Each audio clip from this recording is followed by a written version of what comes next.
Je supervise un certain nombre de domaines dans l'entreprise, dont évidemment le domaine juridique, l'ensemble des affaires juridiques du groupe. Mais ma position me donne effectivement des responsabilités qui sont au-delà de celles de directeur juridique. Je suis un juriste avant tout, mais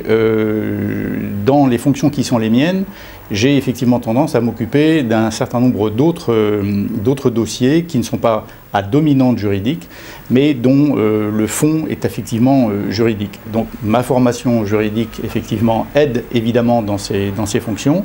mais c'est une fonction qui, à mon sens, dépasse un peu celle de directeur juridique stricto sensu. À mon sens, et à tout le moins dans mes responsabilités, la fonction de secrétaire général, ça consiste aussi à s'assurer que finalement, l'activité du groupe, d'un point de vue juridique, mais pas uniquement d'un point de vue juridique, elle est faite, elle est exercée en conformité des lois et des règlements, bien évidemment, en conformité des procédures internes, en conformité des règles de gouvernance qui ont été définies dans le groupe. Et cette fonction-là, c'est par essence une fonction transversale. C'est ce qui fait un des intérêts du poste, parce que finalement, on est une des rares personnes au sein d'un groupe, surtout quand c'est un groupe qui est un peu disparate dans ses activités, on est une des rares personnes à avoir une vision transversale. La journée, j'allais dire classique, elle peut être remplie d'un certain nombre de choses assez différentes. Moi, je suis au bureau aux alentours de 8 heures le matin, je prends connaissance de mes mails, je lis la presse, je prends connaissance d'un certain nombre de choses. Évidemment, le traitement de dossiers qui sont en cours dans telle ou telle activité, un support juridique, RH, administratif à un certain nombre de filiales, des problématiques financières, des problématiques juridiques évidemment. Ensuite, comme nous avons des filiales aux États-Unis, un peu plus tard dans la journée, d'une certaine façon, les États-Unis se réveillent, donc des échanges téléphoniques sur des problématiques d'acquisition aux États-Unis ou d'exploitation d'activités aux États-Unis. Pour ce qui est des débouchés ou des évolutions de fonctions, en fait, elles peuvent évoluer structurellement. Je veux dire par là que vous pouvez, si cette fonction vous plaît, si vous vous y réalisez, vous pouvez l'exercer dans une structure petite, moyenne, et puis ensuite, vraisemblablement, si le cœur vous en dit, essayez effectivement de l'exercer dans une structure beaucoup plus importante. Ça peut être un débouché, c'est-à-dire être secrétaire général d'une structure ou d'un groupe plus important.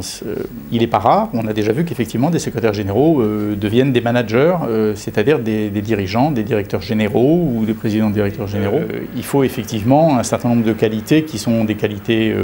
humaines ou des soft skills que l'on rencontre dans beaucoup d'autres fonctions, mais là il faut une qualité d'adaptation, il faut pouvoir être ouvert effectivement au dialogue et à écouter les autres.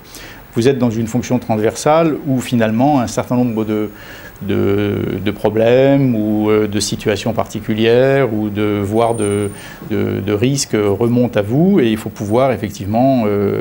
être capable de les analyser, d'y répondre correctement, mais aussi être en écoute des gens, parce que vous êtes souvent, compte tenu de ces fonctions, sinon un passage obligé, mais du moins un facilitateur de dossiers, un facilitateur dans l'exécution d'un certain nombre de projets, sinon un chef d'orchestre, du moins, encore une fois, une espèce de vigie ou de tour de contrôle. Et donc, ça requiert des qualités de diplomatie, des qualités d'écoute, des qualités d'analyse. Si j'avais effectivement à recruter un juriste aujourd'hui, et j'aurais de quoi l'alimenter, et si je pouvais le faire, je le ferais, mon choix se porterait très vraisemblablement vers quelqu'un qui a une solide formation universitaire, enfin une formation de droit, et qui aurait complété cette formation de droit avec une formation école de commerce ou financière,